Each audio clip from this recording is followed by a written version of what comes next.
Hello students, कैसे हैं आप सभी लोग। इंडियन पॉलिटी के अगले लेक्चर में आप सभी का स्वागत है। देखिए, आज हम बात करने जा रहे हैं सीबीआई की।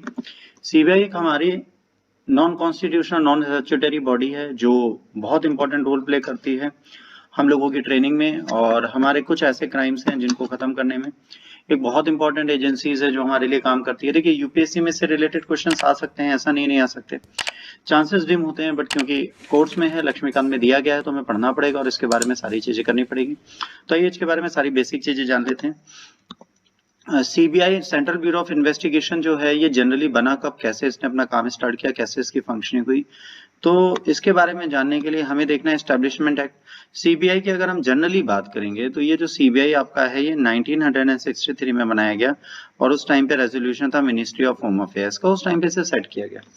याद रखिएगा, मिनिस्ट्री ऑफ होम अफेयर्स से इसे बनाया तो गया है, बट आज की डेट में मिनिस्ट्री ऑफ होम अफेयर्स में आता नहीं है, ये उससे अलग चल रहा है, ये ध्यान रखिएगा, अभी बता रहा हूं आगे। और उसके बाद इसको ट्रांसफर कर दिया गया ministry of personal and other status में, तो अब ये वहां पे काम कर रही है। तो आपको ये ध्यान रखना है कि इसका रूल सडनली चेंज किया गया था आप सबके लिए और आज ये वहीं पे काम कर रही है। तो अगर आप ये सोचें कि भाई मिनिस्ट्री है और मिनिस्ट्री के अंदर काम कर रही थी, तो आज की डेट में इसका रूल खत्म हो चुका है। आज ये काम कर रही है ministry of personnel public grievance and pensions. ये आज काम कर रही है ministry of personnel grievances and pensions. तो minister of personnel grievances and pensions में ये वर्क कर रही है, तो एक बहुत इंपॉर्टेंट ऑर्गेनाइजेशन हो जाता है, बहुत इंपॉर्टेंट चीजें हो जाती हैं। अब ये एस्टेब्लिश कैसे हुआ था, बात आती है सर इसका एस्टेब्लिशमेंट कैसे हुआ था। तो इसका एस्टेब्लिशमेंट जनरली किया गया था स्पेशल पुलिस एस्टेब्लिशमेंट एक्ट, जो 1941 में आया था, अंग्रेजों के समय पर इसे लाया गया था। तो इसका सेटलमेंट जनरली अंग्रेजों के समय पे किया गया। ये भी आपसे एग्जाम में पूछा जाता है कि सर इसका कब सेटलमेंट हुआ, तो ये ब्रिटिशर्स के टाइम पे जनरली हुआ था और बाद में इसको भी, जो आपका स्पेशल पुलिस एस्टेब्लिशमेंट है, इसको भी मर्ज कर दिया गया सीबीआई के साथ। इसके बाद सीबीआई जो है, ये रिकमेंडेशन की थी सांता नाम कमेटी ने कि करप्शन को प्रिवेंट करने के लिए 1962-64 में उन्होंने दो बातें बोली थी। एक सेंट्रल विजिलेंस कमेटी की बात की थी, एक सीबीआई की बात हुई थी। तो इन दोनों का एक्सेप्ट कर लिएगा और दोनों एस्टेब्लिश कर दिए गए। सीबीआई से पहले भी हमारे यहाँ एक बोर्ड था जो पहले से बना था, Delhi special police establishment act था 1946।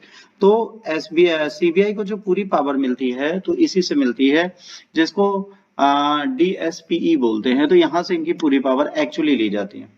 सीबीआई जो है इंडिया की, आपको पता है, मेन इन्वेस्टिगेशन एजेंसी है। जब कोई भी जांच करता है और वो जांच प्रॉपर नहीं चलती, तो उसकी जांच बाकी लोगों को दी जाती है। और सबसे बड़ी बात बता दें, जो आपकी मिनिस्ट्री है, ministry of personnel grievances and pensions, ये जो है, ये प्रधानमंत्री के अंदर आती है। प्रधानमंत्री साहब जैसे इस टाइम पे मोदी हैं, उनके अंडर आ रही है। तो ये डिसीजन मेकिंग सेंट्रल गवर्नमेंट की होती है, किसकी सीबीआई जांच करानी, किसकी नहीं करानी, ये भी चीज आपको समझनी पड़ेगी। इसके बाद ये बहुत इंपॉर्टेंट रोल प्ले करती है करप्शन को मेंटेन करने में, इंटीग्रिटी और एडमिनिस्ट्रेशन के बनाने में। ये सीवीसी को भी हेल्प करती है और लोकपाल को भी हेल्प करती है। यहाँ पे डिफरेंस नेचर का केस है, जैसे एनआईए भी स्टेब्लिश है और सीबीआई भी स्टेब्लिश है, इन दोनों में बहुत डिफरेंस है। एनआईए वही देखेगा जो टेररिस्ट ऑर्गेनाइजेशन से रिलेटेड होंगे, टेररिस्ट एक्टिविटीज, उनके फंड, उनके अटैक, इनसे रिलेटेड क्राइम जब होंगे तो एनआईए देखेगा, और बाकी आपका कौन देखेगा, सीबीआई देखेगा। एनआईए 2008 के बाद बनाई गई और वो तब से काम करी और ये 1964 से काम करी। तो सीबीआई पहले बहुत बड़ी एजेंसी थी, यही सारे काम करती थी। अब सीबीआई की जगह एनआईए भी आ गई है, ताकि नेशन में बाकी होने वाले डिस्प्यूट्स को ये सॉर्ट आउट और टैकल कर पाए। इसके बाद motto, mission and vision of CBI की अगर आप बात करोगे, motto industrial impartiality and integrity, ये बेटा आपको उनके लोगों में दिखा मिलेगा। To uphold the constitution of India and law of the land through in depth investigation and successful prosecution of the offence. जो भी ऑफेंस है उसको ढूंढना, समझना, जानना, पहचानना और उसको समाप्त कर देना, ठीक है। और provide leadership and the direction to the police forces to act as the nodal agency. अब ये क्या करती है, नोडल एजेंसी है इंटर स्टेट, जो हमारे देश के अंदर स्टेट है उनके लिए, और इंटरनेशनली भी अगर कोई भी लॉ इन्फोर्स होता है तो उसके लिए सीबीआई नोडल एजेंसी है, उसके पास लोग आते हैं। मोटो विजन की अगर बात करोगे इससे क्या होगा, पहला करप्शन पब्लिक लाइफ का खत्म करना, इकोनॉमिक कंडीशन सही करना, वायलेंट क्राइम्स को इन्वेस्टिगेट करना, इफेक्टिव सिस्टम प्रोसीजर लाना इन्वेस्टिगेशन का ताकि कोर्ट के सामने सपोर्ट मिल पाए इन लोगों को, helping to fight cyber and the high technology crime, जो साइबर और हाई टेक्नोलॉजिकल क्राइम है उनको देखना, creating a healthy work environment that encourage team building, free communication and mutual trust. ऐसा encourage करना इनको कि team building, free communication and mutual trust develop हो. Supporting state police organization, state police organization को law enforce करने के लिए agencies के अंदर national international corporation लेना, particularly relating to and inquire the investigation and the cases. क्या करना, पर्टिकुलरली रिलेटिंग कौन सा जो इंक्वायरिंग और इन्वेस्टिगेशन के केसेस हैं उसमें सपोर्ट करना। भाई देखो इनके पास टेक्नोलॉजी अच्छी होती है, सारे रोल प्ले कर सकते हैं। Playing a lead role in the war, अगर वॉर हो रही है नेशनल और ट्रांसनेशनल ऑर्गेनाइज क्राइम की तो उसको देखना। Upholding the human right, protecting environment, art, antique heritage of our civilisation, अगर इनसे रिलेटेड कोई भी चोरी होगी तो भी सीबीआई का काम है उसको टैकल करना।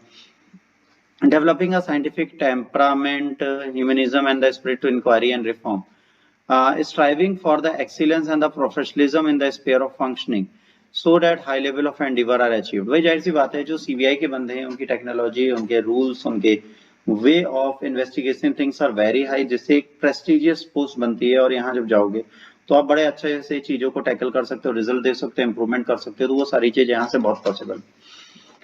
ऑर्गेनाइजेशन ऑफ सीबीआई की अगर बात करोगे तो 1963 में आया, एंटी करप्शन डिवीजन था दिल्ली का, उसी के साथ दिल्ली स्पेशल फोर्स एस्टैब्लिशमेंट के साथ जोड़ दिया गया।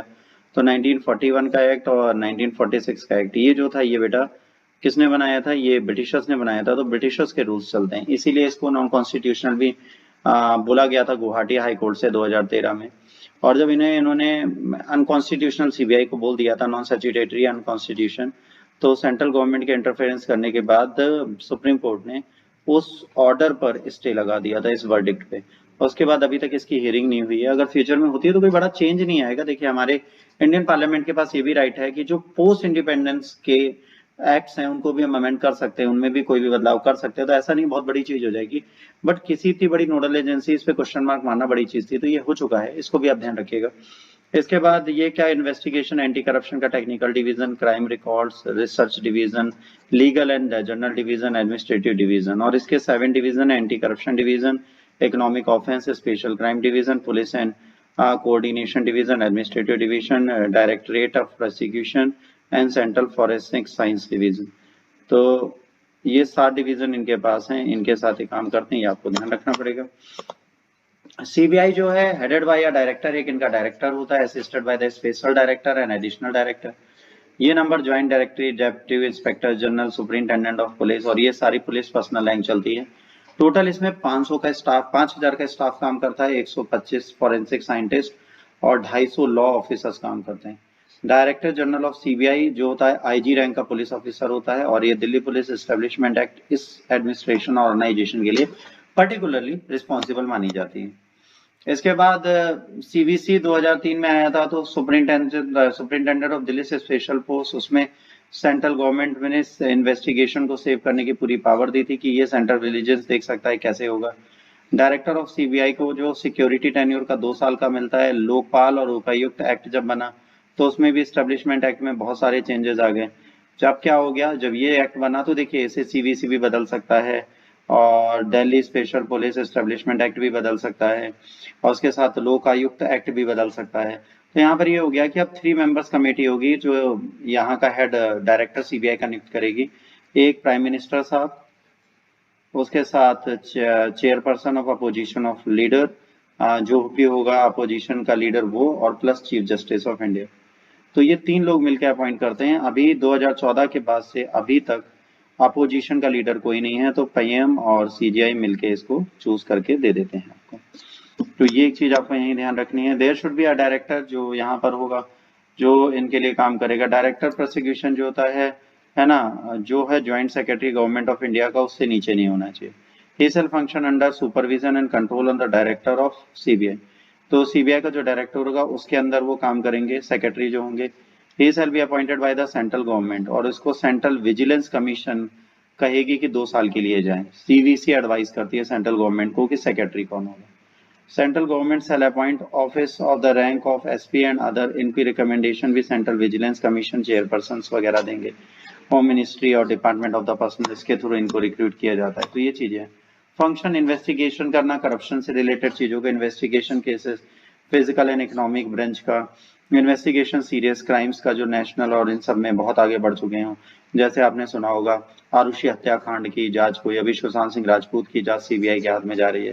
तो ये सारे इश्यूज जो हैं इनके लिए जो हाई प्रोफाइल केसेस हैं जिनको सॉर्ट आउट करने में लगता है कि भाई स्टेट पुलिस कमजोरी दिखाएगी या नहीं करेगी ठीक से, तो वो cases, coordination of the activities of anti-corruption agencies and various state police forces, taking up on the request of state government, कोई भी पब्लिक इंपॉर्टेंट का इन्वेस्टिगेशन होगा स्टेट गवर्नमेंट सीबीआई को बोलेगी तो, मेंटेनिंग क्राइम स्टैटिक्स, और ये देखना कि भाई कितने क्राइम होते हैं, कितने परसेंट क्राइम चल रहे हैं, क्या हो रहा है। CBI multi disciplinary investigation agency है, ये इन्वेस्टिगेशन करती है जो भी corruption related cases, economic offences हैं और कन्वेंशनल क्राइम। नॉर्मली इसकी एक्टिविटीज एंटी करप्शन फील्ड में होती है, यूनियन टेरिटरी और पब्लिक सेक्टर अंडरटेकिंग में।